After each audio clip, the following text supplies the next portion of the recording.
Hello बच्चों, welcome back to the channel. So if you are new to this channel, hello, my name is Muskan Agrawal. Me along with my team teaches you all from classes 9 to 12 all subjects. So we are starting off with civics class 10, chapter number 2, which is federalism. आपको screen में दिख रहा होगा, ठीक है, आपको screen में दिख रहा होगा सब चीज. So what is federalism? Federalism सबसे पहले तो होता क्या है? Federalism is a division of power. देखिए, डिवीजन ऑफ पावर होती है, ठीक है, यानी कि स्टेट और सेंट्रल के बीच में हमारा जो पावर है वो डिवाइड हो जाएगा. यानी कि स्टेट और सेंट्रल के बीच में हमारा पावर डिवाइड हो जाएगा, ठीक है. जैसे कि आप इसको ऐसा समझिए, कैसा होगा कि स्कूल का जो डायरेक्टर है वो सारी पावर्स अपने हाथ में लेके बैठा है. और देखो, आप किसी को अगर पावर देते हो तो ड्यूटी भी देते हो, तो वो उसके लिए पॉसिबल नहीं कि इतने बड़े स्कूल को वो अकेले मेंटेन कर सके. तो वो अपनी पावर को डिवाइड करता है in the form of principal, headmaster, supervisor, head teachers etcetera. तो वैसे इतने बड़े देश को एक आदमी के लिए संभालना, एक सेंट्रल गवर्नमेंट के लिए संभालना पॉसिबल नहीं है. तो वो अपने पावर्स को डिवाइड कर देते हैं थ्रू स्टेट्स एंड लोकल. तो फेडरलिज्म के फीचर्स पे अब हम ध्यान देंगे. पहला फीचर है मोर टायर ऑफ गवर्नमेंट, यानी कि ज्यादा से ज्यादा गवर्नमेंट के फॉर्म्स इसमें होते हैं. Each level of government has its own jurisdiction, taxation and administration. Like army is controlled by central, whereas police is controlled by state. हर एक लेवल ऑफ गवर्नमेंट का अपना एक ओन jurisdiction होता है, टैक्सेशन पॉलिसी होती है, और हर चीज स्टेट के ऊपर भी नहीं छोड़ा जाता और हर चीज सेंट्रल के ऊपर भी नहीं छोड़ा जाता. जैसे कि पुलिस फोर्स को कौन गवर्न करती है? स्टेट गवर्न करती है, स्टेट हेड करती है. Maharashtra police, Chhattisgarh police, Goa police etcetera. लेकिन वही आर्मी को, जो डिफेंस हमारी आर्मी होती है, उसको कौन कंट्रोल करती है? हेड, यानी कि सेंट्रल, बीजेपी कंट्रोल करेगी. jurisdiction of each level of government is specified in the constitution. यानी कि हर एक लेवल में कैसा jurisdiction होगा, कैसे क्या पॉलिसीज बनाई जाएंगी, वो हर चीज, स्टेट के पावर, सेंट्रल के पावर, हर चीज हमारे कॉन्स्टिट्यूशन में मेंशन्ड है. The fundamental provision of constitution can not be change by one level of government. यानी कि एक लेवल गवर्नमेंट का, कोई भी एक लेवल पूरे कॉन्स्टिट्यूशन को चेंज नहीं कर सकता, फिर चाहे वो सेंट्रल हो या state. During disputes court interprets the constitution and make the final decision. अगर कोई लड़ाई झगड़ा हो जाए सेंट्रल स्टेट के बीच या स्टेट स्टेट के बीच, तो उसमें कोर्ट इंटरप्रेट करता है, सुप्रीम कोर्ट इंटरप्रेट करता है, और फाइनल जो हमारा डिसीजन होता है वो किसका होता है? कोर्ट का होता है, ठीक है. Government money and funding is also discussed in constitution. यानी कि गवर्नमेंट के पास कितना पैसा है, कहाँ से पैसे आ रहे हैं, फंडिंग कैसे हो रही है, वो सब भी हमारा कॉन्स्टिट्यूशन डिस्कस करता है. Objective is to maintain unity and diversity. अब अगर हम इंडिया की बात करें तो इतना डाइवर्स उसका डाइवर्सिटी है, इतने सारे कल्चर, इतने सारे लोग, इतनी सारी चीजें, तो उन सब को मेंटेन करना स्टेट में, इंडिया में, कंट्री में यूनिटी को मेंटेन करना, वो भी किसका काम होता है? फेडरलिज्म का, यानी स्टेट और सेंट्रल गवर्नमेंट का. फिर है हमारा one of the most important topic which is types of federalism. कितने टाइप के? दो टाइप के होते हैं. One is coming together federalism and other one is holding together federalism.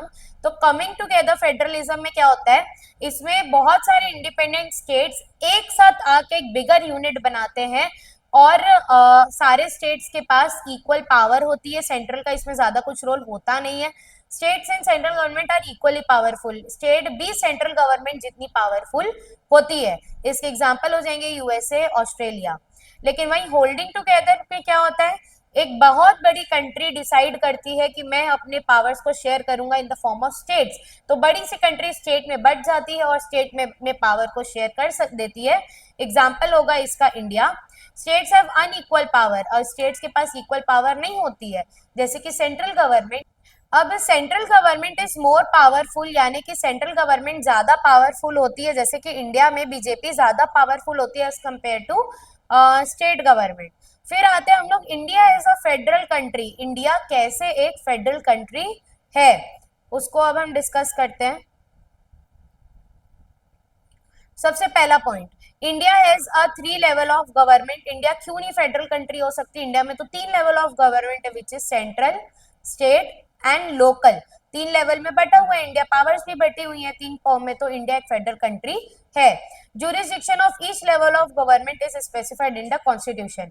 अब कैसे किस लेवल को कैसे काम करने, क्या क्या रूल्स होंगे, रेगुलेशंस होंगे, वो सारे कॉन्स्टिट्यूशन में मेंशन्ड है और सबको सबका काम पता है.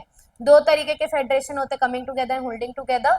तो इंडिया जो है वो होल्डिंग टुगेदर फेडरेशन के अंदर आता है. needs 2/3 of votes in Lok Sabha and Rajya Sabha and more than half state must pass the bill to change the basic law. अब इंडिया में कोई भी लॉ ऐसी नहीं बदल सकता कि भाई हमारा मन कर रहा है, स्टेट ने लॉ बदल दिया, इसने लॉ बदल दिया, उसने लॉ बदल दिया. प्रॉपर रीडिंग होती है, प्रॉपर पहले लोकसभा के मेंबर्स राजी होने चाहिए, फिर राज्यसभा के मेंबर्स राजी होने चाहिए, इवन आधे से ज्यादा स्टेट्स को भी उसमें हामी भरनी चाहिए, तभी वो लॉ जो है वो चेंज होगा.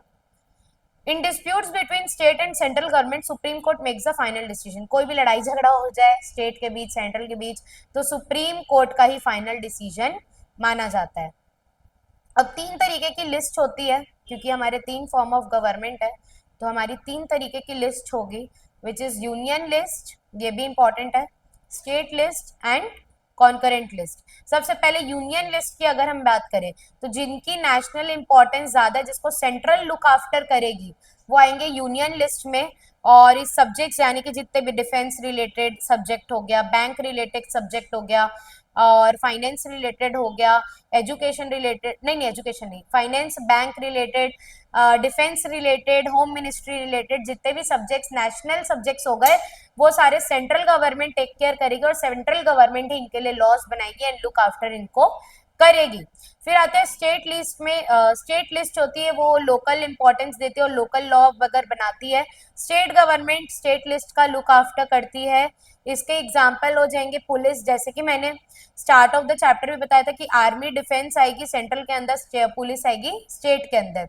उस स्टेट में एग्रीकल्चर से भी रिलेटेड फैसले कौन लेगी, स्टेट लिस्ट. फिर आती है कॉन्करेंट लिस्ट. इसमें सेंट्रल और स्टेट गवर्नमेंट बोथ होते हैं, जैसे कि आपका सीबीएसई बोर्ड भी होगा और हर एक का एक स्टेट बोर्ड भी होता है. जैसे अगर मैं छत्तीसगढ़ की बात करूं तो सीबीएसई बोर्ड भी होते हैं, यानी सेंट्रल स्कूल्स भी यहाँ पे मौजूद है, and state board CG board schools भी यहाँ पे मौजूद है. तो ये होता है बच्चों हमारा 3 टाइप का list, which is union, state and concurrent. मैं फिर से एक बार रिपीट कर देती हूँ. यूनियन लिस्ट जो कि होता है वो नेशनल इंपॉर्टेंस को दर्शाता है और वो सेंट्रल गवर्नमेंट उसके लिए लॉज एंड ऑर्डर्स बनाती है, उसका टेक केयर करती है. Example would be bank and defence. State list हमारे स्टेट लुक आफ्टर करती है, उसके लिए लॉज बनाती है. Example would be police and agriculture. वहीं कॉन्करेंट लिस्ट सेंट्रल और बोर्ड दोनों की होती है, और फॉर एग्जाम्पल हमारा एजुकेशन सिस्टम.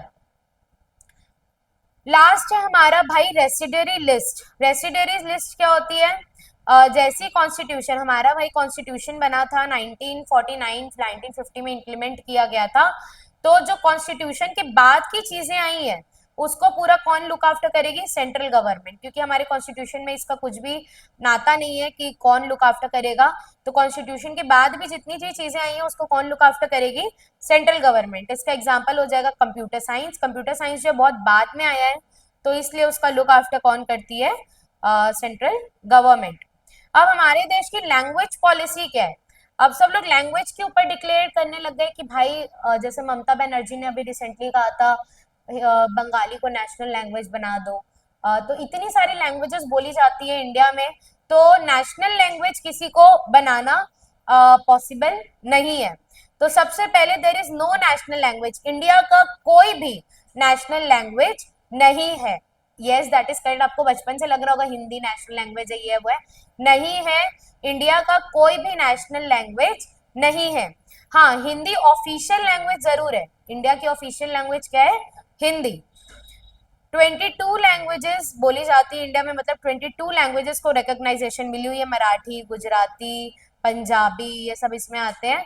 एंड जितने भी आप गवर्नमेंट एग्जाम के जो भी कैंडिडेट्स है, आप यूपीएससी दे रहे हो, व्यापम दे रहे हो, कुछ भी गवर्नमेंट एग्जाम दे रहे हो, उसको आप इन 22 भाषाओं में से किसी में भी ऑप्ट करके दे सकते हो.